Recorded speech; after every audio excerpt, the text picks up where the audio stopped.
Well, welcome back to Retro Life for You, the podcast that takes you back to the films of the 80s and 90s that shaped our childhood and stuck with us through the years. I'm your host, Chris Adams, and today we've got what I'm going to call a very special episode. I mean, not only are we talking about one of the most underrated action thrillers of the early 90s in Toy It was Soldiers. rated. I think it was rated, Somebody but reviewed it. Oh yeah, it got yeah. like a 2 from. Oh, it got thumbs up, down. The Well, if they reviews gave were it a like, 2, we got to hunt them eh, down and educate them properly then, because Right, that's a exactly. very poor rating. That's very out of 5. uncalled That's not for. bad. Mm. No, no. Travis is working tonight. We got no Travis, but Marty is sitting in with us as usual. And I figured if we're going to do this movie, we got to do it right. So we got one of the, I would say, experts of the movie, considering that he was in it, right? Mr. Keith Coogan. Mhm. Keith, thanks for coming back on with us again. Sure, We man. really appreciate I it. know we talked about the other movies a lot, and Toy Soldiers needs its fair due. It does. I mean, I held you up on Adventures in Babysitting. I made you talk about that, and I told you you weren't leaving till you sang the blues. And I believe you. I believe you did, and that was all we had time for. So, but this time, it's all about toy soldiers. Yeah, Toy Soldiers shot right after Don't Tell Mom the Babysitter's Dead. It wound up being released before Don't Tell Mom. Uh, every kid in town wanted to get on it. It's hot script. They're like, oh my god, it's like Taps, or it's Die Hard in a boarding school, and everyone gets to Mhm. play, I was going to around with bring an that action up with movie. you. I read someone say it's a cross between Die Hard meets Dead Poet Society. That's me. I thought That's that was funny. that's That's that's great. me. That's Yeah, great. we said that on the set. Really, that's Yeah. awesome. That's great. I was thinking, oh my god, that's so accurate. To compare it's Mhm. like that. I mean, Teenage Misfits turn unlikely heroes. And there's something about a movie like this that I really like. There was another movie that came out that Disney put out. I don't know if it was about the same time or a little bit later. It was called The Rescue. Um, I'm not familiar with that. there was some Navy SEALs that go into North Korea, I think, for something. They get captured, and their kids, of all people, get a hold of the intelligence because they decide they can't go get them because they can't risk any international stuff. So the kids grab the plans and they take off and go rescue their fathers with the help of people from South Korea. That was Oh, going to that's be that's fantastic. going to be the hookups and everything. So you got Mark Price that played Skippy on Family Of Ties. course, total friends with Mark. Love Yeah, Mark. so Mark was in it, and Matt Dillon was in it. Not Dylan, yeah. And I don't know the others' names. I don't think they were really well known at the time, and they may not be still. I don't know, but I mean, They were it was cheap. it was a really fun movie, just like this was. Kind of like kids playing the heroes, and it kind of makes Mhm. you think to yourself, if I'm in a situation like that, what would I have done? I No. wet myself, get in the Probably corner, so. raise my hands, Uh, and surrender to them because uh, Snuffy's a total chicken. be like that. What they used to tell you to do when the tornadoes were coming through: get in the hall, put your head between your legs, kiss your tail goodbye, something like that. Yeah. Uh, uh, there was some talk about like one of your co-stars on it, the one that they called Yogurt. I think his name was Sean, yeah, uh Sean Whalen there or you go, Sean Phelan, Sean Sean Phelan. Phelan, yeah. And that the name Yogurt in the movie actually came from something that he did before the filming started. Well, during so Was it we did during? have a week of rehearsal, which is rare, but it was just us 5 main guys, just Mhm. going over every all of the dorm scenes over and over. We did it like a play in like a little conference room at the hotel, and that's rare. Only 2 movies I did ever had rehearsals. Adventures of Babysitting had 2 weeks of rehearsals, and Toy Soldiers had 1 week of rehearsal. And it really helps because then you've Mm. answered all the questions, everything's clear, all the dialogue works because nobody goes, let's change the line. Once you played it like a play and you can make it interesting in a conference room in a Days Inn hotel, uh, then get out there and start blowing stuff up. And you know what you're doing. Mhm. So my God, we they shot kind of in order because there was breakdown of the police car and the crime scene, and like it kind of builds up more stuff. So they shot in sequence basically, Mhm. and they shot a week in San Antonio to be all of the Columbia stuff at the opening scene. which I think Godfather 2 did a throw out of the helicopter bit. Is it that? Um, it's the only other movie I can think of that did the throw somebody out of a helicopter without a parachute.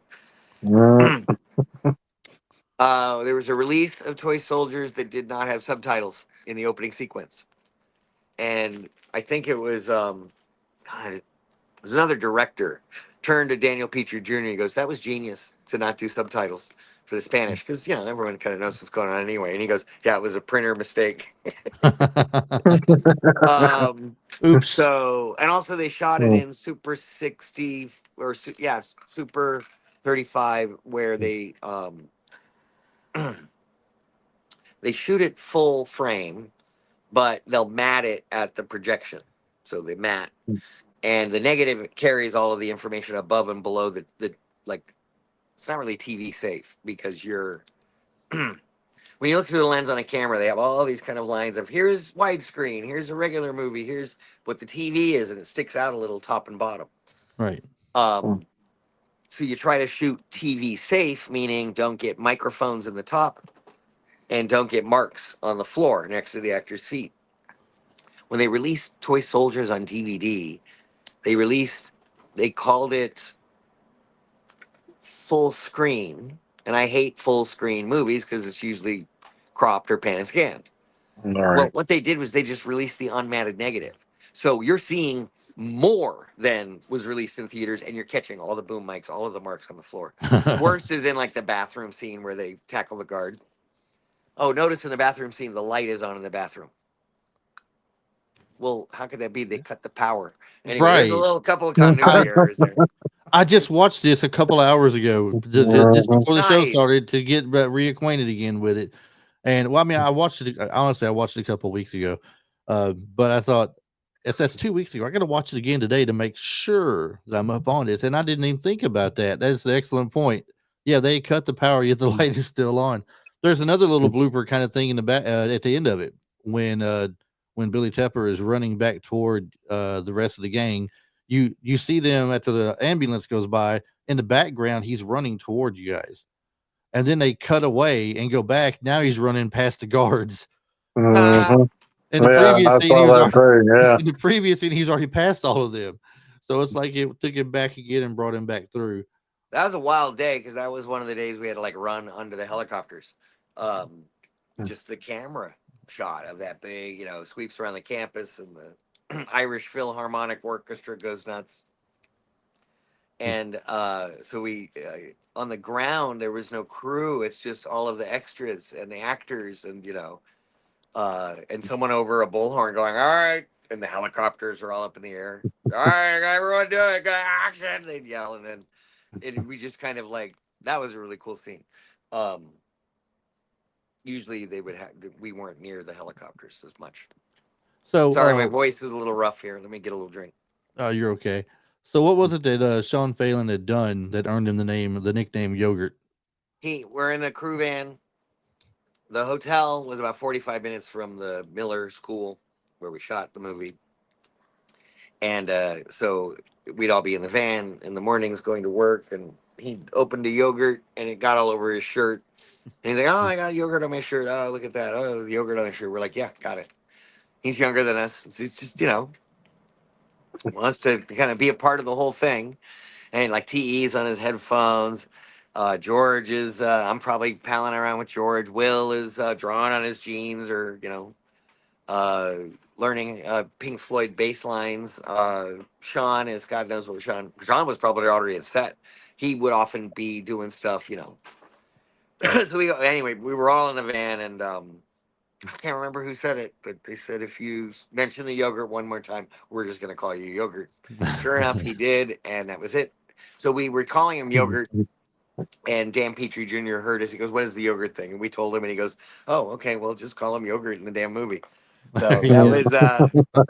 that was nice. That was a nice little thing. and That's and we great. lost him. We lost Sean. He got into an accident in his truck and was in a coma for a long time, and then finally he perished. really no. awful. Yeah, and it was I early. didn't. Like internet was None. kind of early, and I didn't learn about it until no, it was over a year or something in a coma, and they didn't know if he was going to come out, Yeah, I and had no brain idea damage. about that. It was awful, awful. I Mm, know, really awful. I spent a lot of mm, time with him, even after the movie. Go play Axis and Allies and Risk with him. He was a Mhm. big gamer. We would sit around me, him, Wil Wheaton. We tried to get Sean, but Sean he's like a rabbit. All over I the don't think he place. has the focus to sit there for 8 hours and play like a board game. But no, we all would play Axis and Allies was the big game at the time. We also had a Line in the Sand, which was a Iraqi game or the Kuwait mm, mm, game. And coincidentally, all of the military equipment was real and was provided by the Pentagon, the Department of Defense. I think Toy Soldiers is listed on the over 300 movies on the Pentagon website. It'll say movies that mm, have provided support by the DoD, and Toy Soldiers is on there because we got Blackhawks, Apaches, Humvees, some Bell mhm, helicopters for camera helicopters or news choppers, Mhm. pilots, troops, and I don't. They said you don't even have to pay them, just feed them lunch. mm. And at the end of shooting, I asked them, "What's next? Are you guys going to do another movie?" And they go, "We're going to Iraq."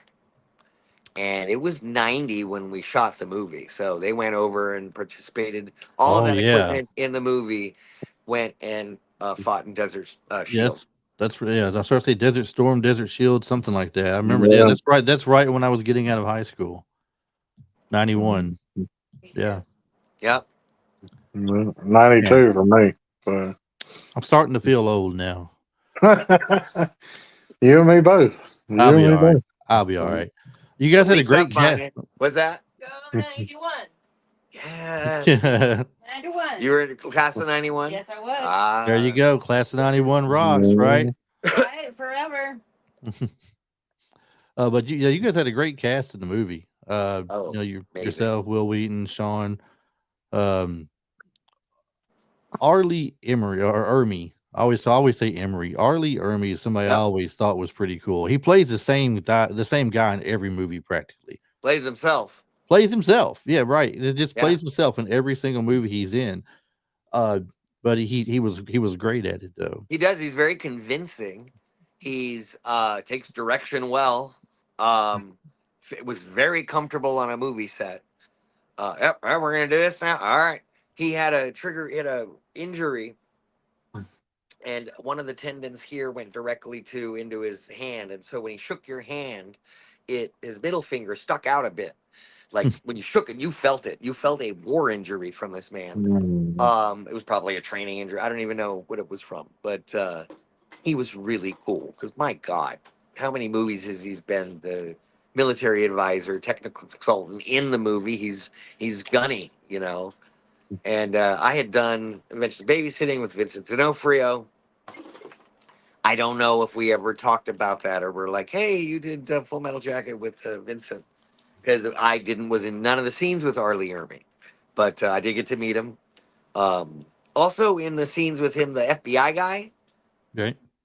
Mason Adams from Yes. FX. Right. Wow, mhm, I love FX and I'm like fanboying all over him. Jerry Orbach, who didn't take a credit, he he fought with the director, didn't understand the scene. He thought it was silly, and they're like, it's not that serious. Like basically, yeah, it's silly. It's we want the typical mafia scene as exactly over the top with the guy and the thing and he's like that's stupid and it didn't work mm, out. It didn't gel. He did great, and I'm like Jesus Christ, the guys and dolls. And so he goes, don't give me a credit for the movie. My God, I don't. Did he get one at the end? I love how at the end of Toy Soldiers they do the old school little marquee. They show a little clip of the film and then show the actor and their character name. I don't remember if he got one. I wish I'd watched the credits earlier now, but I didn't. I didn't even bother to check and see. When it was over, I went ahead and Oh turned it yeah, off. it's a nice classic touch because it reminds you of like a Great Escape or a Dirty Dozen kind of a movie. mm, Denholm Elliott was fun in there as well. Denham Elliott, and I've circled and worked with actors now from Blade Runner, Indiana Jones, Mhm. Who Framed Roger Rabbit. by working with Sean Young and Joanna Cassidy and Denham Elliott, and then the connection of Denham to Spielberg and Chris Columbus to Spielberg, and it's just, dude, Mm. LA has these weird connections that, just what, like 6 degrees of separation. It's like two or I was three. just thinking the same thing with the whole Yeah, 6 degrees thing. You it could is crazy. practically take anybody, you put a name in there, you're going to get somewhere 6 degrees. You're going to tie them in together. Yep. Every time. And then one of my favorites over the years, Lou Gossett Jr. playing And the Dean. he's the heart of the picture. He's the papa. We'd all run up and hug him every morning. 5 of us. He'd get out of his limo and we'd all, Lou. That's how we greet him. Lou. Love him. Sweet guy. Big tree trunk of a man. Very, and never threatening or imposing with this size. He's just solid. And that was cool. We have like 2 famous gunnery sergeants, Yeah, both in the movie, Lou Gossett and Arlie Ermey. right. Mhm. That officer and a gentleman, and then Mayonnaise. the mayonnaise, right? Only 2 Right. things from Texas. Two- my I my don't my, see horns. Oh my God. my Uh, favorite thing from him was probably Iron Eagle. If I right. Yeah. if I'm picking Yeah. something, it's probably. And But I I did would, love him in Officer and a Gentleman too, though. He was great in that. yeah, he's a paycheck actor. And somebody said that. I go, what do you mean? And I go, yeah, he acts for a paycheck and he gives the same, whether it's Officer and a Gentleman or Iron Eagle or Toy Soldiers or Digstown. Digstown is a That was genius great. movie, by I the way. love that. I love that movie. Mhm. Digstown is It's great. I mean, it's like on the level with The Sting in terms of cleverness and craft and fooling the audience. And The way they it's tie great. it in together at the end of it, the way they pull you in at the end is great. Yeah. Yeah. I when I first watched it, I did not see that coming at all, and I was like, "Oh my god, they just got me. They Yeah. got me It's great. 100%." It's great. And of course, some of the other guys in there. Now, at the time, I wasn't sure. T.E. Russell and George Perez. George Perez, I know he's been in like Tin Cup and Selena, and T.E. Russell. I didn't realize. I was like, he looks familiar. I'm watching today. I'm like, now I'm thinking he reminds me of somebody. Who do I know? Where do I know him from? And so I went ahead and just looked him up because I couldn't think of where. And I was like, oh my God, Marty, you're going to trip on this. We just did Trespass a few weeks ago. Oh yeah. He's video in Trespass. Wow. And We did then a if series you, where a black family moves into Archie Bunker's place. It was the name of the series was just the address number of the house. You never wear this. No, I know. I've got it needs a good wash. A silk flamingo shirt that's just bananas.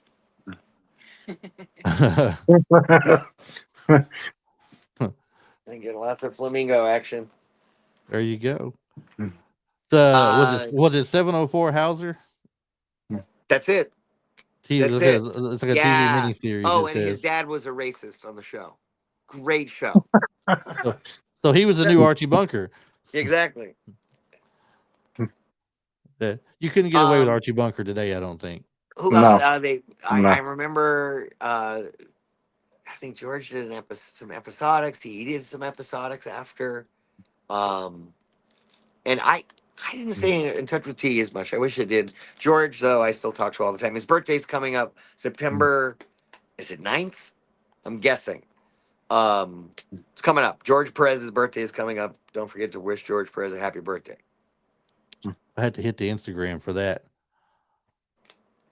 George Perez, September 9th, George was at our wedding, and 1972. everyone thought he was Corey Feldman. It was great. They even walked up to him and go, "Hey, Corey," and he goes, I'm not Corey Feldman." And they go, "Yeah, okay, George." It's hysterical. I was reading some fun facts in the movie earlier. They said that Corey Feldman tried out for a role in the movie. I know. And no, he did not. He didn't? They No. lied. He was supposed to, but he didn't feel good. No, he overslept Oh, he and overslept? missed his audition. That's why he will not watch the movie. He overslept and missed his audition, and See, he has I- not watched Toy Wow. Soldiers. And I'm like that too. I get bitter if I go up for something and I don't get it. I'm like, I'm not watching that. well, IMDb has him listed as auditioning for the role of Yogurt. Interesting. Yeah, that's why it's like I always you never can tell what's right and what's not anymore. You know, you just can't trust any place. Oh yeah, I've done podcasts where we'll play the IMDb trivia. Is it true or not? Game. I love that. Well, we know this isn't true, so I'm not sure I'm looking at the rest of it no more now. I mean, it's not. It's Well, no, there's it a is couple. just There's a the couple things I know in here that are I know true. he was I've talked to you disappointed. before. That's the thing Yeah. is I know that he really did want to do it. So he's he was I think he was disappointed with himself that he didn't get the opportunity to do it. And I get it. If I did that too, I wouldn't watch the damn movie. Although I did watch Goonies and Gremlins and I Stand by oh my Me. God, Stand By Me, I classic. remember. And his first movie, Time After Time, directed by Nicholas Sparks, right? I remember asking you about. Did you miss anything that you wanted? Did you mention Stand by Me? Oh, Because you said that I went up that for this Shining, E.T., Goonies, Gremlins, Stand By Me, Dream a Little Dream. I was booked on it and then replaced by Corey Haim, but I never really signed. And I learned I was replaced at the Young Artist Awards. I had gone to the production office, hung out with Feldman. We're like, all right, I'm going to be Digger. And then Corey Feldman gets on stage. And I want to introduce my co-star in Dream a Little Dream, and I start to get up, and he goes, Corey. I go, what the hell? Wow, that was rough. It's the wait way a it is. second. We worked a lot, and we didn't. You don't get everything. What else did I go up for? Lucas. Um, E.T. is the best. Story. yeah, E.T. Eat. That's the best story. Not for me. I think They're it's not for you. Hey, boy, So it could have been for you. Now, were you going for Elliot or were you going I was for? going for Elliot, and Okay. I'd done rounds and done improvs and stuff, and that was kind of uncomfortable for me. I was like, give me the lines. Improv was weird. He goes, the improv was, all right, just you keep your brother out of the closet behind you. I go, what? It's like, just say whatever you have to say, but you can't let your brother into the closet behind you. That was the improv. I don't even remember doing it. Anyway, I got advanced enough to where it was going to final one-on-one with Spielberg in the Amblin office. And my mom was like, because of the Jackie Coogan thing and the whole like she's familiar with show business, she's not going to let me alone in a room with anybody. But Spielberg, she made an exception because Jaws rocked. So go in and around the whole room are video games, cabinets, Pong, and Breakout and Battle Zone, and Spielberg goes, "Do you want to play a game?" You can see I'm excited about it. He's like, "Yeah, I run over Battle Zone and I'm shooting tanks and having fun." And then a little while, he taps me on the shoulder, goes, you ready to work on the scene? And I said, oh, wait, hold on 1 sec. And I kept playing. So a while ago, I saw an interview with, who played E.T., who played Elliot? Henry Yeah. Thomas, who's amazing in it. And you've seen his screen test where at the end of the screen test, Spielberg goes, you got it, kid. And he cries and it's amazing. But, in an interview, he said that he walked into the room and the games were around, and Spielberg says, "You want to play a game?" And Henry said, "No, let's just work on the scene." Uh-oh. Well, now we know why you didn't get the part. And Henry said it was a trap. It was a trap to see if a kid had the focus to work on a 5-month movie and blah blah blah. So You didn't. I did not pass the test. Man, It's all right. it's There all was right. other great things to come. It's It's all okay. right. It's all right. So now was this movie? Is it true this movie was based off of a '88 novel by William Kennedy? Yeah, William P. With a, Kennedy. And originally it was a European school. It is Middle Eastern terrorists take it over. There is an affair between one of the female teachers and the Lou Gossett character. They took her character out, got rid of any affair, moved it to the States, and turned it into Colombian drug lords. I don't think there was, but maybe one or two women in this movie altogether. Period. There is One with the FBI the agent or something that was the listening to phone the. sex voice, Oh, yeah, the phone sex girl. They, very that's freaked, the hilarious. news reporter, and the moms of the kids of all the couples. It's hilarious you said that because I was gonna bring it up in a minute. I got the cast in front of me still, and I was like, Now, they got the most important person on here, and it took me a minute to realize who she was. It's this Tracy Brooks Swope, and I'm like, well, I'm just looking at her face. I didn't see her name yet. I'm like, well, who did she play? Then I see it says Jennifer Voice. I'm like, oh my god, She got a credit. She's in there for being the phone sex Look who operator. she's married to. Who is she married to? John G. Avildsen, the director of Rocky, Karate Kid. Yeah, she was married to this like legendary director, and it was a call in of a favor to because Dan Petrie has written so many great scripts. He Yeah. plays poker with all of these other directors and producers and writers. They know each other. Like, oh, hey, we used to play poker games with David Kep.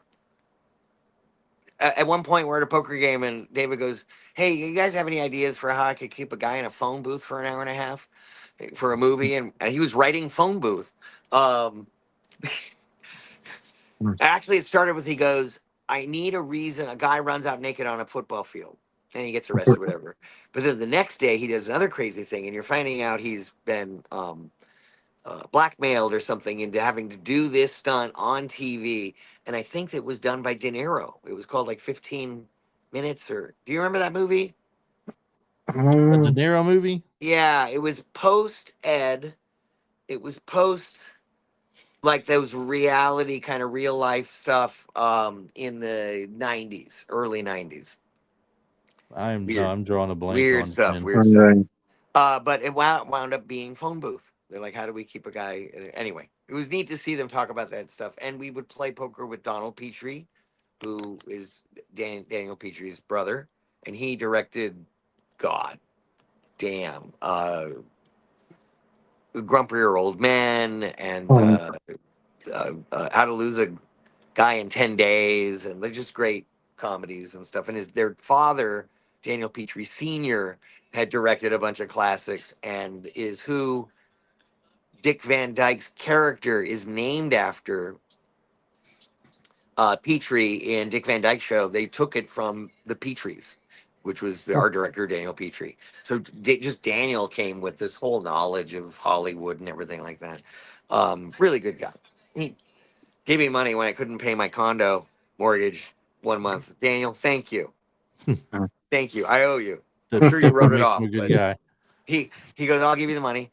Cool. It was after the movie and everything. And he goes, come out of my agency, and he made me sign a promissory note.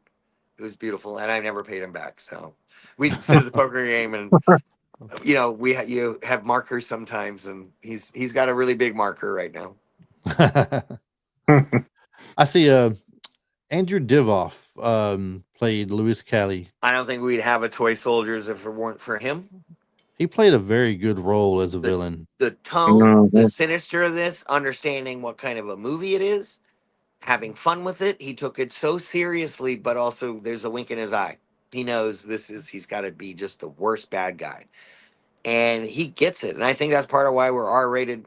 Yeah, we shoot the first teacher they shoot in the head when they invade the school. Yeah. He was our production manager. You'll see his name come up as our production manager or UPM. And then Luis Callie, when they shoot him, man, his head pops out. That was a brutal effect. So I think our R rating is definitely some of that violence. Oh, and the squibs on when the bad guys get shot up by the 50 caliber machine gun on the freaking helicopters. Yeah. They went double squibs and it was great. He did do a great job. I'm trying to remember. They've got him listed as being in Air Force One in Lost. I'm trying to He picture is. what So he. he's great in Air Force. Wait, not in Air Force One. He's Air Force patchy One. I in mean, I Lost. remember Gary Oldman from Air Force One, but I don't remember Andrew Divoff in Air Force One. I Though. think he's one of the terrorists. He's also in Hunt for Red October. He Okay. plays a sonobuoy operator, and he speaks Russian in it. He speaks 9 languages. And he Wow. goes, he got the job. Can you speak Russian? He goes, ah. Yeah, he's fluent in 9 languages. He's very intelligent. I mean, he is a really smart guy. I mean, He's really I'm sweet. fluent in He English and makes sarcasm, beer. but He makes beer and wine, and he's in Arrow Bear, Lake Tahoe, Arrowhead, Lake Tahoe area. He's got a brewery. You can go and get a pint with the Gene. What's your wish? Mhm. Nice. We'll do Wishmaster. autograph Yeah, conventions. Wishmaster. He'll Wishmaster. be Yeah. there for Wishmaster next to Tammy Yeah. Lauren, and then we'll try to get some toy soldiers photo ops with them. Oh, the terrorists. So at the end of every day, the kids would all haul back in the van, and the terrorists had rented like a Monte Carlo, and they were being tough around Charlottesville with the long trench coats. They were like in character 24/7. They would roll around town like tough guys, and I'm sure most people were like theater students. Uh, there was a fight. The bad guys all went out. They got into a fight with a local. Big Hoss, Can I swear? I forgot. I don't care. Big Hoss, motherfucker, and he's fighting with Michael Champion, who was the round glasses guy. Yeah. He's also in Total Recall and a million other kind of terrorist thing. We have the same agent.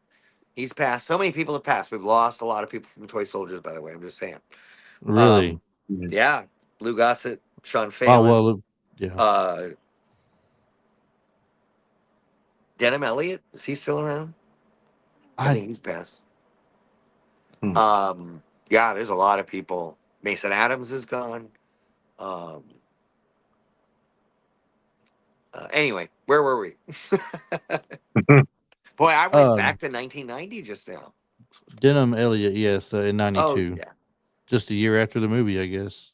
Oh, so they the Haas turns a cop pulls up and like drives by the scene of like the terrorists with like the locals. And the cop goes to make a U-turn, and at that point the Haas just decks Michael Champion right in the nose. Breaks his nose. And the cop comes back and it winds up being the cousin of Haas.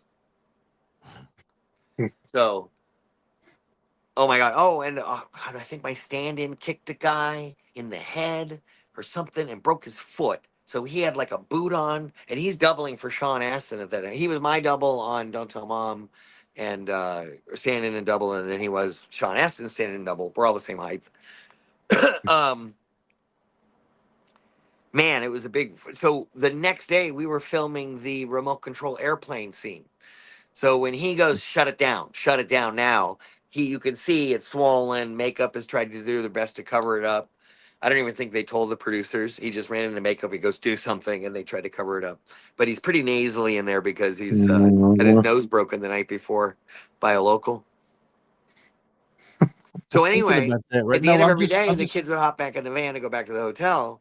But one by one, the terrorists would approach a kid and go, "Hey, we'll give you a ride. We'll be there in a half an hour instead of 44. Well, come on with us. Well. And as soon as they hopped in the car with them, they would drive behind the school. There's another third headmaster's building that's like a little house behind the two main buildings of the Toy Soldiers School. He'd take them back there to a little driveway under the trees, and they'd say, "Get out of the car." And they'd circle them and like just try to terrorize them. And every other cast member said, "Quit fucking around. That's not funny. Quit, come on. Stop your bullshit. Take me back to the hotel. I'm tired." I got on my hands and knees and cried for my life. Please. Oh my God, please don't kill me. Please. And they went, all right, enough. They said, now we know that you'll play ball. They wanted to know that we will play with them, like really look in the eyes. And when I did my asthma scene, Andrew Devoff goes, if I don't believe you, I'm cutting. Like, if I need to believe that you are having an asthma fit. That was really fun. And he's just kind of looking at me like, I know something's up.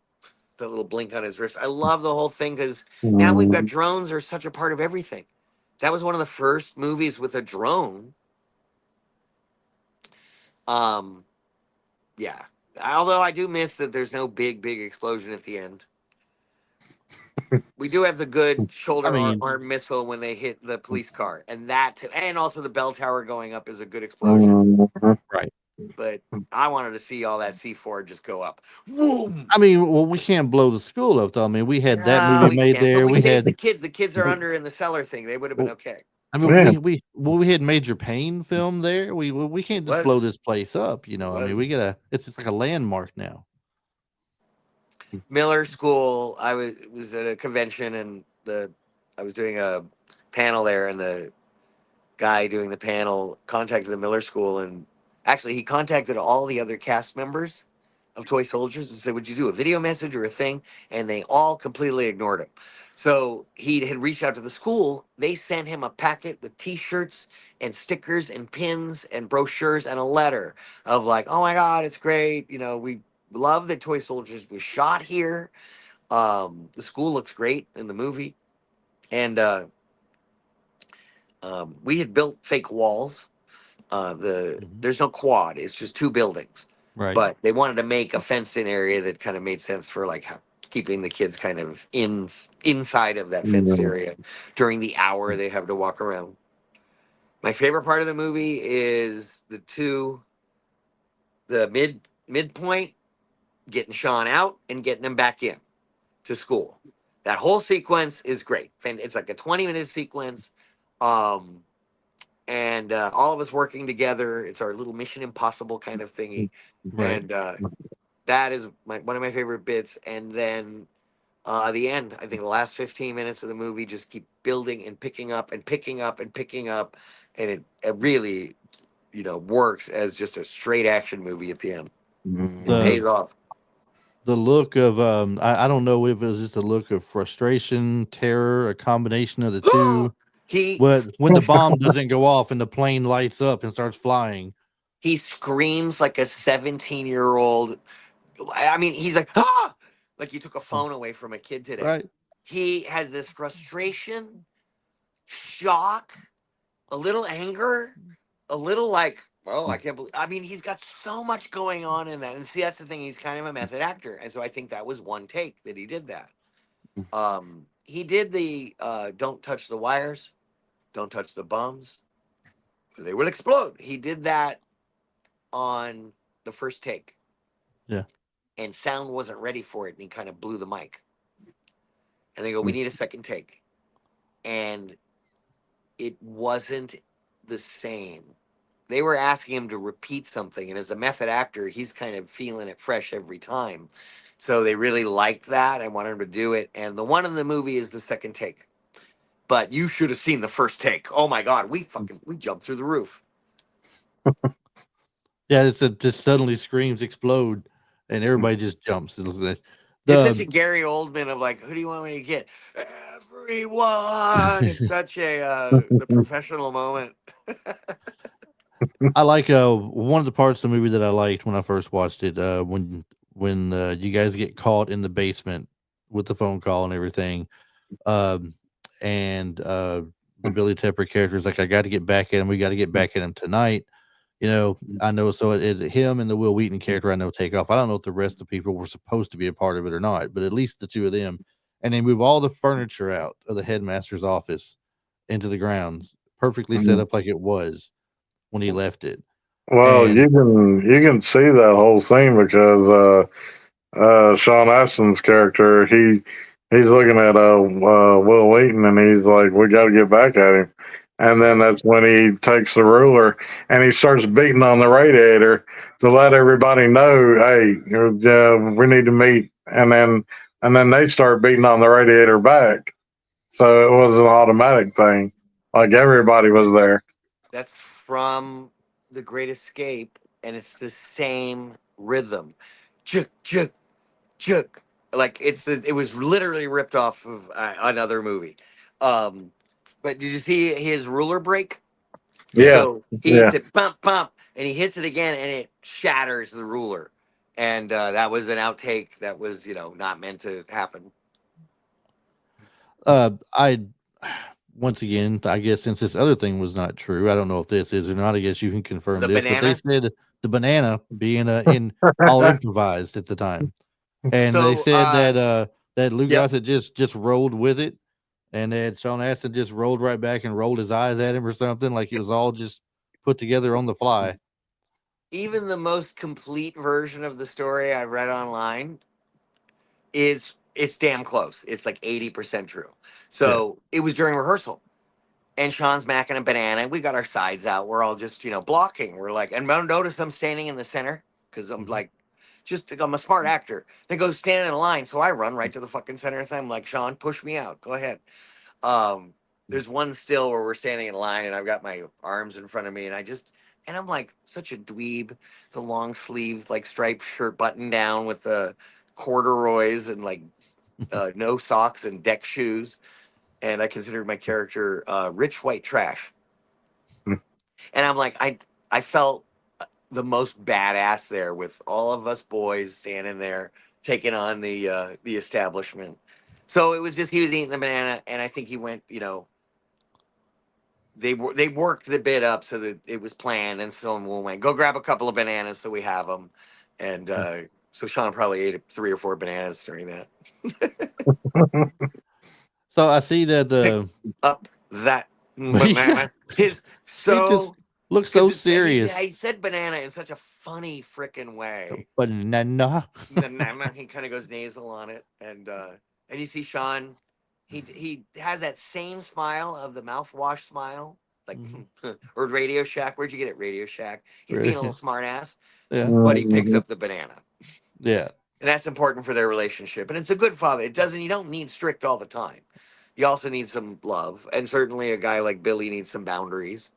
And also they all know, I love that he goes better than Denim Elliott goes is better than cherry bombs in the toilets or so perfect because that's what they discussed. The fire That's been hoses. done. Fire hose, Yeah, the relationship that the dean has with the boys there and everything. It's like he's strict and he sticks to his guns, but when they're not looking, he's smiling about it because it's like it's almost like he's thinking back, like that's how we did it in my day too, But you got to get on to him. You got to be strict with him. You got to be firm with him. But at the same time, he just shakes his head and smiles about it and laughs it off. One of my favorite I moments thought with that was great. Lou is when he's doing the work and he's at his desk and we're doing the phone sex scene and he just notices the light on the phone. He puts his glasses on. He's like, "What the hell?" And he goes and picks up the receiver, and his finger hovers over the button for the briefest little moment, and he goes click, and immediately you're saying, "Oh yeah," with the phone sex stuff. Right. Is that little timing because that's Lou alone, late at night sometime or something like that when we're not even there. Oh, another thing, when I did the lit cigarette on the matchbook that creates a little fire smoke alarm as a distraction for the blah blah blah. That was second unit, and so we had 2 units going, and Mickey Moore was the second unit director. Mickey Moore directed the truck chase sequence in Raiders of the Lost Ark. He's telling the John Wayne, Katharine Hepburn stories. Uh, that was cool, so cool. But Dan would run back and forth from set, so we'd set up with Mickey, and then Dan would run over there, and we did it. But that was the one they used that part for my little marquee thingy for the credits to the end. And Oliver's like, "What are they going to do? Kick me out for smoking?"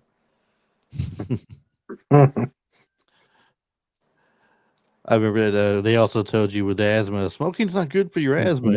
Smoking's not good, period. Bad for your health, bad for your health, period. In the vodka scene, I say it's opening up my lungs. It's Opening making up me my breathe easier, nose. but everyone's talking over each other, so I didn't know if that exposition got out. I did the sneezes. We did red eyeliner under my eyes, which I had done on Don't Tell Mom the Babysitter's Dead. Don't Tell Mom was to look like a stoner, and in Toy Soldiers looked like I was allergic to the wall. And the sneezes, I'm like, how do you do? It's like that's like such a basic acting thing, but who can do it believable? I don't think Bradley Cooper could pull off a believable sneeze. It's you know what I mean? It's such a you can't fake something like that. Yeah. But I'm like, well, I have got to. You just wind up doing it. So funny, so Try to weird. make it as believable as you And can. the asthma attack in dailies gave Chris Berg. By the way, the last names of Mr. Berg, Mr. Zarpis, Yeah, they're all last names of the producers. I thought At the I'd read doors that. getting the vodka, yeah. Yeah, So I'd those read are that Easter earlier too. eggs. But once again, I wasn't going to say nothing after I got shot down from the first one. I'm like, I don't know what's true no more. I'm not doing that. No, that is. Yeah. Was that also trivia? Yeah, that was also one Yeah. too. Yeah, Nice, Because nice, it nice. was. So they I get some know things right. I know. Keith's last name was Bradbury.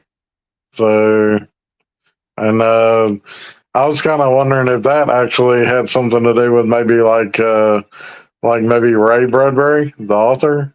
I don't know. Let's see. I was on a podcast last week, and they go, "What was Snuffy's first name?" And I'm like, "I don't fucking know." And Pinky was like, "You're Jonathan, Jonathan Snuffy Bradbury." It just sounded like there's a building named after them somewhere. You know what I mean? Mhm. Because there's the Yeah. Bradbury, and that I didn't even really connect it to Bradbury because he just goes by Snuffy all the time. Mhm. Um, but it sounded like he came from a family with money. Mm.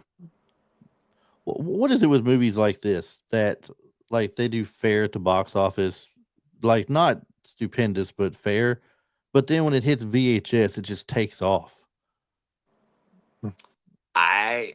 You know, everything from timing. When was it released? This was like an Mm. April release, dude? You should have released that in June when the kids were out of school. You know what I mean? Like they should have maybe even trimmed it to a PG-13, and they could have upped the audience. The target audience was too young to watch an R-rated movie. Yeah, And so on VHS, you could just grab it off the shelf. Nobody cares.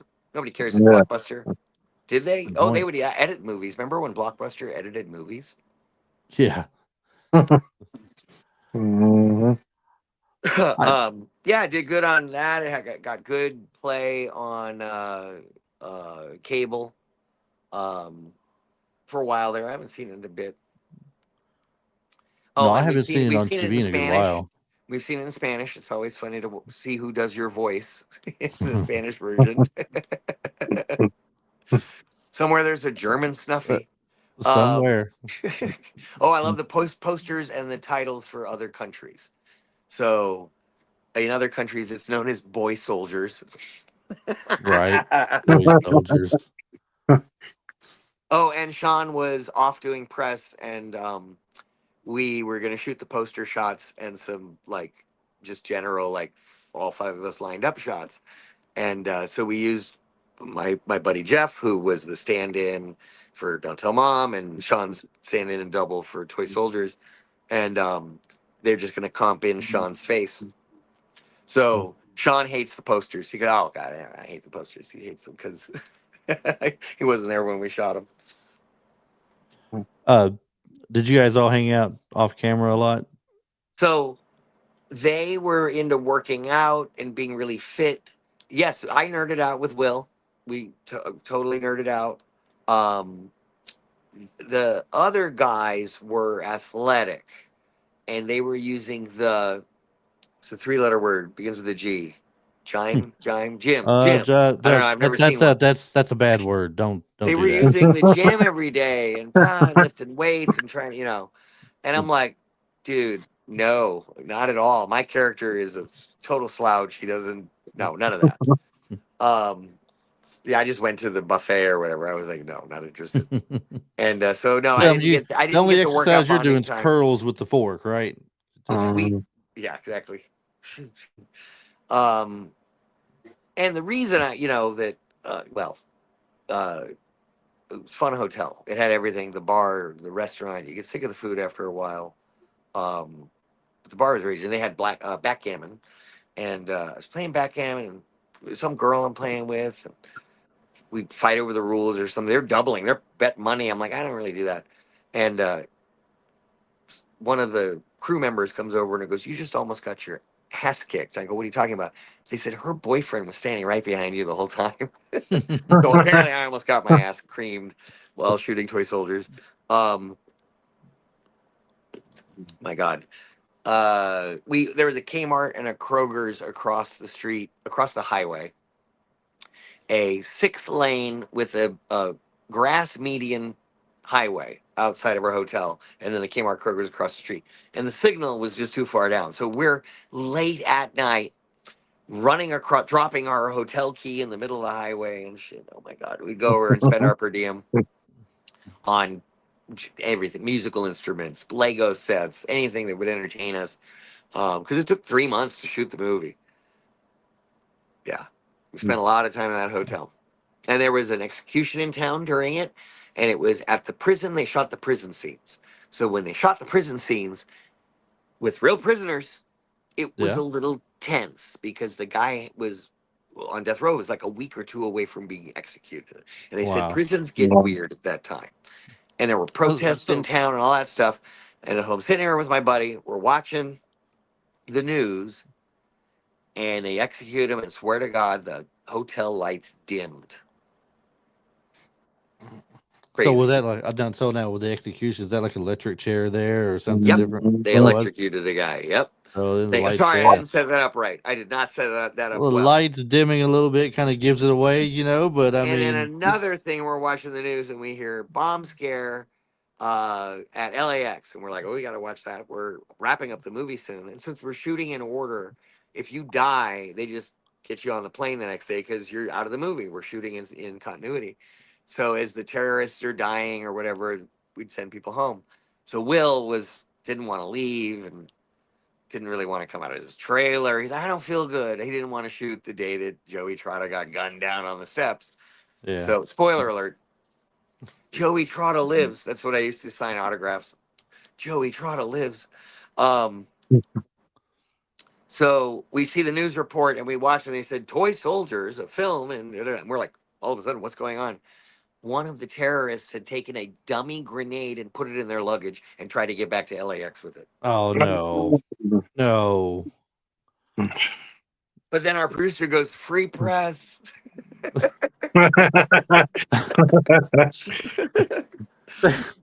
Well, there's no such thing as bad press, right? When it comes to advertising As something, I long as they mean, spell your name right.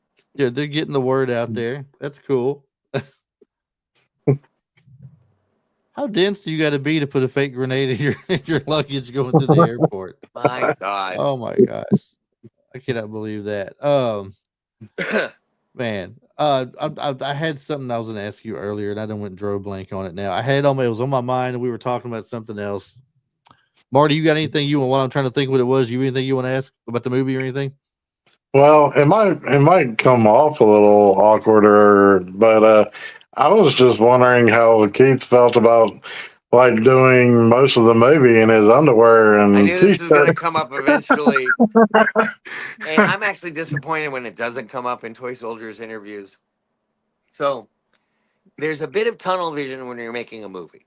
You focus on other things, and you're like, and also they'll justify stuff. So we built the sets inside of a school gym at the Miller School. So at the real school, they have a gym, and so we built the headmaster's office and the dorm that we get stashed into. Those were sets within the school gym. There's no AC. It's hot as hell. And they said it's hot. It's Virginia. Instead of 2 kids in a room, we've got 7 kids stuffed into a room, and it's going to get hot. And so you're going to be, stripping down. We didn't realize that we would spend like literally 3/4 of the movie in our underwear. It was amazing. And you got to pick your underwear. So, as an actor, wardrobe's great when they work with you. What's your character? What do they like? What do they don't? And all the other guys are working out and being tough. They're like black briefs, black boxers. And I'm like, oh, tidy whities all the way. Snuffy is a tidy whitey kind of guy.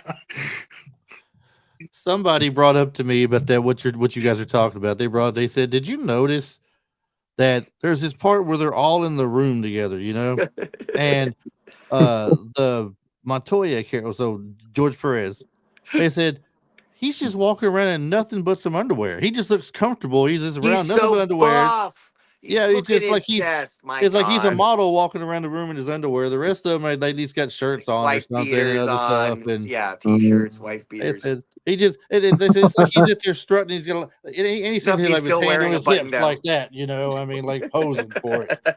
Yeah, George is all out there. He's the head soccer player or whatever, Yeah. so he's supposed to be in the best shape. Yeah, that was pretty funny. My God. So I don't know why I understood the reasoning for it, and it was probably in the book or something like, you know what I mean? And you don't think about it while you're doing it. Yeah. So, but it was definitely featured on a lot of web pages of like, you knew you were gay when, and there'll be screenshots of all of the underwear stuff. The internet's a magical place. You can yeah, but we'll call it that. Magical. You can find everything you want and There's everything you don't also want. there's also the foot shot from Adventures in Babysitting, where my foot is up like this in camera. Yeah. Mm. Don't mess with the babysitter. No, I'm at autograph conventions and I got a book of all my photos and stuff. Someone's rifling through the Adventures of Babysitting section and they get to the foot and they go, "That one." Oh, you like the? Go, yeah, I really like the foot. Okay. And I go to sign it and I go, "Do you want me to sign on the foot or around the foot?" He goes, "Around the foot." So I don't know what's happening to that photo right now, but I don't know if I want they to enjoyed the scene. know. I think the photo I got a when you came on last time I went to your shop and bought a photo off of there from you, and I got just the one where y'all are climbing the wall, No, and just the thank you, basic one. man. I saw you comment. You're when I did the reel of sending them out. You're like, "That toy soldiers mini poster's mine." Yeah, yeah. It Oh, was no, wait. What did you get? no, it was Adventures of Babysitting. Oh, Oh, sorry. I just it's did where a. y'all were climbing the wall. Sorry, I just did a toy So soldiers. you I'm had signed the so side brain of. fried. Right, we I'm were trying climbing the to wall. I'm trying to think. I think you signed the side of it where it says don't F asterisk With, asterisk asterisk asterisk with the babysitter is what it said and on then there. I'll get pieces that are pre-signed by Elizabeth Shue, and she will spell it out. She does not use asterisks. She says no shame. She just puts Yeah, everything she's out from New there. York. She's like, "Yeah, I don't give a shit." Are you guys still doing? I know y'all did a couple of cons to where y'all come back together again. Some of the cast and everything. I believe it was you and Elizabeth Shue and I I I forget the young girl's name. Maya Mia Bruton and Maya Anthony Bruton. Rapp, yeah, Yeah. and we did Rhode Island Comic Con where even Vincent D'Onofrio was there. Mm-hmm. This year at Rhode Island Comic Con, John Cryer will be there as well as Ah, me and Pinky. So a little toys, little hiding out reunion. yeah. Also, Hiding Out was just released on 4K on Kino Lorber, and it's got interviews, director commentary, and it's a fresh scan of the negative and redone sound. So you'll get your Hiding Out copy on 4K. Okay. Sounds good. Sounds good. Uh, yeah. Any plans to come out this way in a Comic Con anytime soon that you know of, or? We're gonna go Jacksonville, September 28th, Jacksonville, Florida, and then we're gonna be in Orlando for Halloween at Spooky Empire, and then Rhode Island Comic Con at the end of the year, November. No, it's a week after Halloween. Oh, it's a week after. Oh, yeah, like November Mm. 8th, 9th, 10th, 11th, something like that. 7th, 8th, 9th, 10th. Yeah, Rhode Island's gonna be huge. I'm always throwing names out at the ones I go to local here. I'm just outside of Nashville. So Nashville has one in January and then they have another one in June. Two different companies putting them on. And then we've got Lexington, Kentucky, which is about 3 hours from here. In Huntsville, Alabama, it's about 3 hours. And in Knoxville, Tennessee, all have these Comic Cons. So I hit each and every one of them up with emails quite often going, here's some names you've got to bring in, And I'm We've done always told, Fanboy Expo in Knoxville. yeah, Fanboy Um, Expo. yeah, and we would love to get back. So you've done the one in Knoxville before? Hmm. Okay. All right, that must have been before I started going. I just started going 2 years ago. I had been going before that though. But yeah, I think the first one I went to, they had well, Sean Astin was there. They had a Lord of the Rings reunion thing going Yeah, on. we saw him and John Rhys Davies and Frodo at Albuquerque Comic Con earlier in the year. Yeah, they have extra long lines when you go there. I mean, it's Mhm. if you don't get there early, it's hard to get to a table. Get a multi-day pass. Get there early. Hmm. There were times where the lines were pretty manageable, but yeah, midday on a Saturday, it's not going to be a fun time. No, it's not. But that's why you It's not. got great stars like Keith Coogan, who rarely has really long lines in front of his table because I'm at my table all the time. So you get there, there I am. There's Keith. Come talk, hang out. We'll do autographs, selfies. We've got um, so cool license plates from Adventures of Okay. Babysitting. We've also got signed dishes. Like I don't even know The- where it is. Like dishes are done, man. Uh, and a You book you were autograph. We doing also have larger 11 by 17 poster size of the movies you from were Toy doing Soldiers Christmas ornaments Babysitting. though, with like the plates, weren't you? Oh yeah, we did a Christmas mini little ornaments that look like Hmm. dishes. Yeah, I remember those. That's pretty Mhm. cool. Well, I guess that's about what we got for the movie today and everything. I just wanted just to finish by saying the movie was great. I really enjoyed it. So thanks for making that and everything back then. It was really great. Mhm. There's some movies that stick with me, just forever, and I'll watch them all the time. This is one I can watch all the time. Mhm. Yeah, So Do you think definitely. it holds Yeah. up? Oh yeah. to me it Yeah. does. I mean, I don't see no reason why not. But I'm also a big nostalgia kind of person though. So Mhm. uh, a lot of older. I mean, I'm still watching the Goonies every summer. You know, so There's a comment so- board on Reddit that says, "How would a movie, one of our '80s, '90s movies, how would it change if we had iPhones, if we had cell phones right now?" And Toy Soldiers. Well, Adventures of Babysitting. First of all, she leaves her purse at home. She goes, "I left my purse. I don't have my purse," so she doesn't have her phone. Ha ha, solved. And the kids are idiots. They don't have phones. Toy Soldiers. The bad guys would jam them. They would they would sabotage the local cell phone tower. Nobody can get service. They would, and also the FBI when the military comes in, they're going to do a full spectrum jam on any cell phone signal or anything going in and out of the school. So the cell phones would be useless. So we could still and, do and Toy Mhm. Soldiers today. and yeah, this is I was gonna say this is one of those movies. If it was remade today, it would still go well to theater. I think it'd be more than welcomed. I mean, they could really do it. I don't know Yes, who they would get to they play would the parts and change everything, but probably one element. They're not going to show terrorists crossing the U.S. border, murdering Border Patrol, and then continuing on to cause mayhem at a boarding school. They would change a lot of elements of. I can't believe it was made in the '90s. We were just entering the PC culture. And yeah, that's where we quickly learned we could no longer use kids and women as just merely hostages and props in movies. And they were, and as a matter of fact, by '94, when James Cameron hung Eliza Dushku off of a wing of a Harrier jet, he was doing it tongue in cheek, going, "Do you remember when we used to jeopardize kids' lives in movies for a plot point?" James Cameron's way ahead of his time. Um, Mhm. it really ended because all of a sudden kids got leashes on them and helicopter parenting happened. Our my generation is the last of the feral children. There's no evidence. There's no proof. um there's no CCTVs, and in Toy Soldiers there's no cameras. There's no, you know what I mean. Today kids do face scans and badges, and there's cameras everywhere, so that would all yeah, have to be dealt with. Masterminds, by the way, was also a complete ripoff of Toy Soldiers Mhm. masterminds. Now, with Picard as the I still say headmaster, and the kids okay. crawling through vents and like take, yeah, Mhm. it's a Yeah. Shark Tank Lava Girl version of Toy Soldiers. I'm going to look that up too now.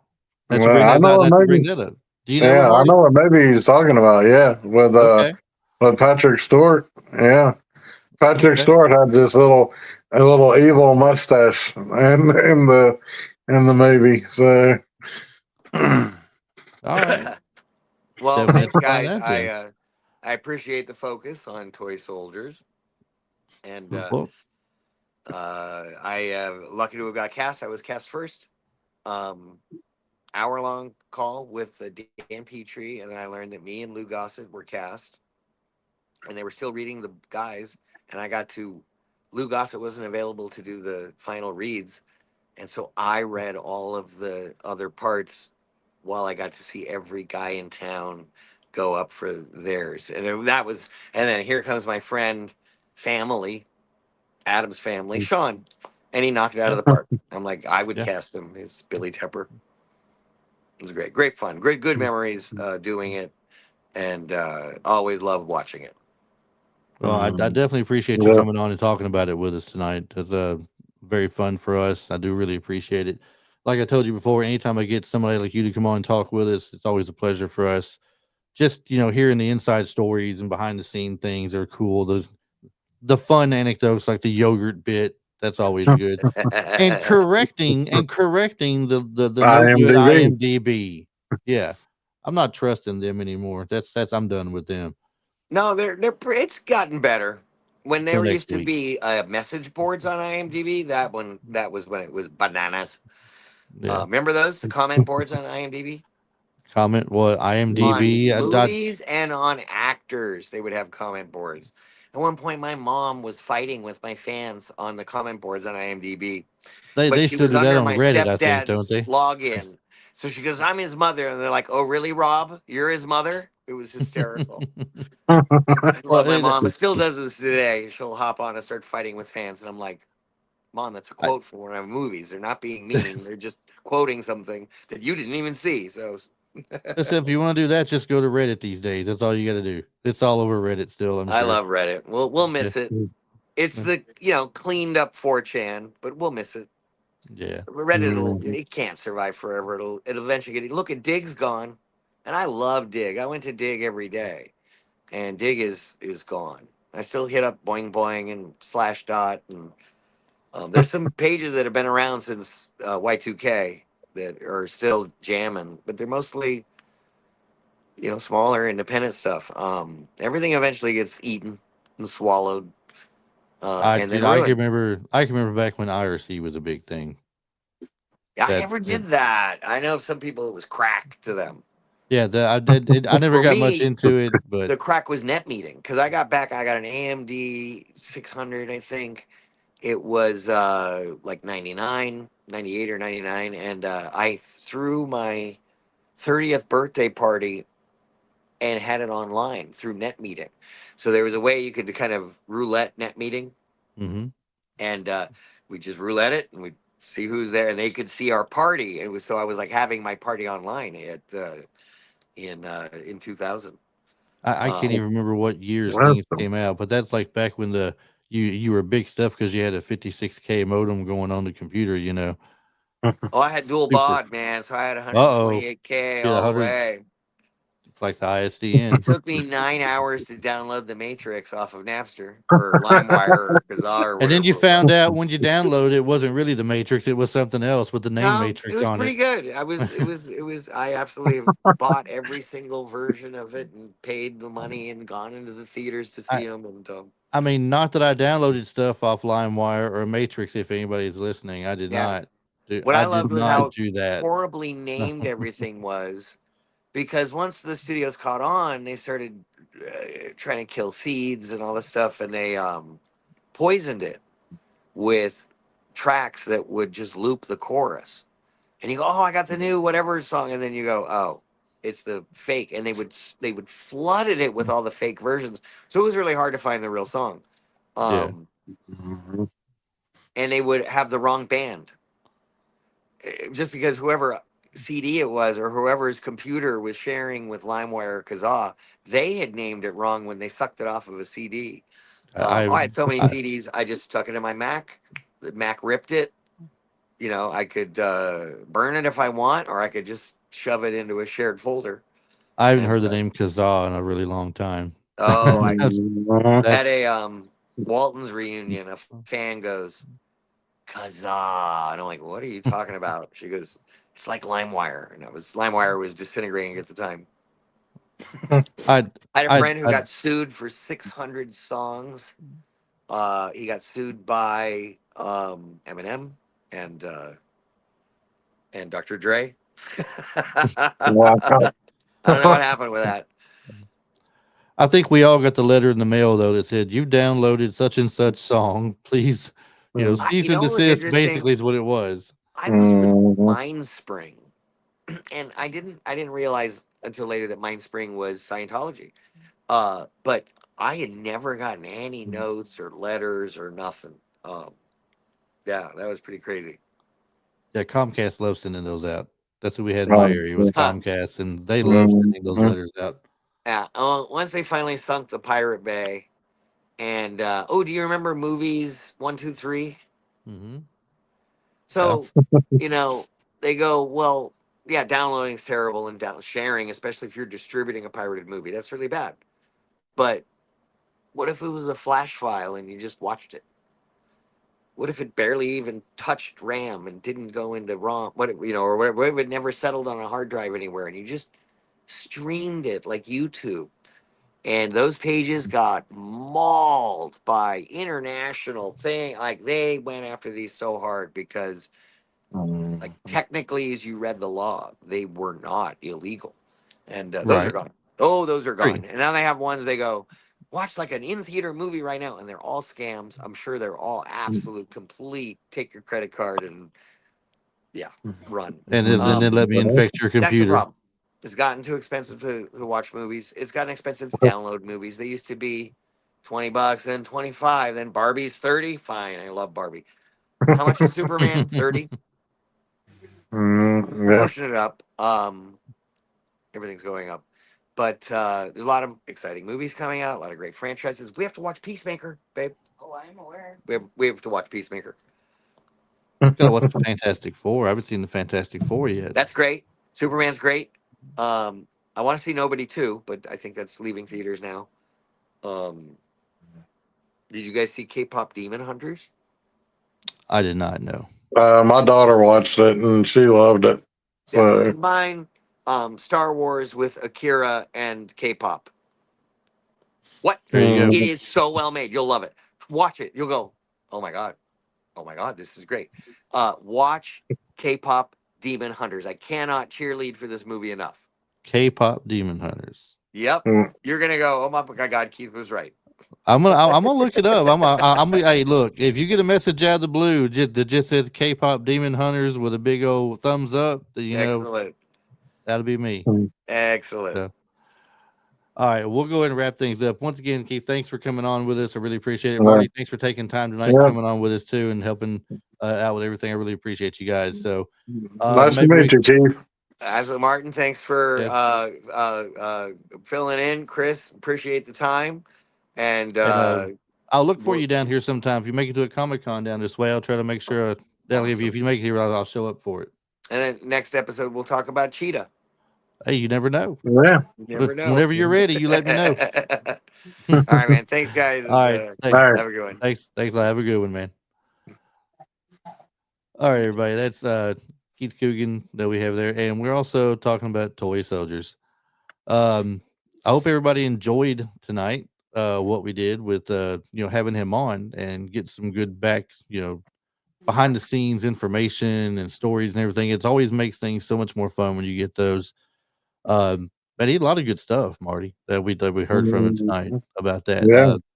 And that's that. I wish I could find somebody for every movie we do. That would be awesome. Yeah, It's not really. always possible, but I mean, it definitely was fun. So, if you guys enjoyed today's show, make sure that you do like and share and subscribe. You go to iTunes and Spotify and pretty much anywhere where you like to get your audio podcast that we're there. But if you do go to Spotify, give us a 5-star review in there. If you go to iTunes, you can leave us a review on there as well. It does help a lot. This will also be on YouTube, on our YouTube channel. If you go to YouTube, just youtube.com @RetroLifeForYou. We have a website where you can stream the audio in the browser. And in the show notes, once the video gets uploaded, it'll be tied into the show notes there as well. So that's www.retrolife4u.com. If you have any questions, comments, suggestions, or anything like that, retrolife4u@gmail.com. And I do answer, pretty much everything that comes out to me. So don't be afraid to send something into us.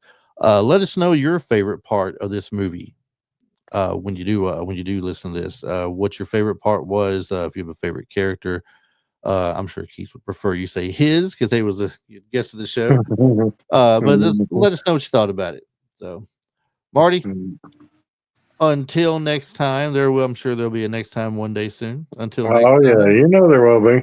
Until next time, thanks for coming on with me and hang out for a little bit after the show here. I'll tell you about something else. So we'll see you guys next week. Thanks for being with us. Right.